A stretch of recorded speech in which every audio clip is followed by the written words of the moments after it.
કે મહિપતસિંહ ફાઉન્ડેશન દ્વારા 25 દીકરીઓના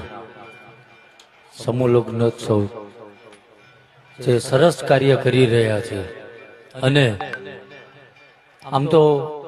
આ 15 દિવસમાં બીજી વખત આવ્યો હું અને જ્યાં સેવા દેખાતી હોય ને ત્યાં જ જઉં નકર 5 વર્ષે નંબર લાગે છે મારા ત્યાં તોય નથી મેળવતો અને હૃદયના ભાવથી ઠાકરને એવી પ્રાર્થના કરું છું કે મહિપતસિંહ દિન પ્રતિદિન આવા સેવાના કાર્યો કરતા રહે અને તમારું છે ને તમારે પાર પાડવાનું છે સમજાય છે ભાઈ આ કે ના તો બોલો એમ આપણો પ્રસંગ છે એટલે દિન પ્રતિદિન આવી સેવાના કાર્યો મહિપતસિંહ કરતા રહે અને એમની હારે જે કઈ આ સેવા પ્રવૃત્તિમાં હું જોડાણો છું અને જ્યાં જ્યાં મારા થકી જે કઈ સેવા કાર્ય હશે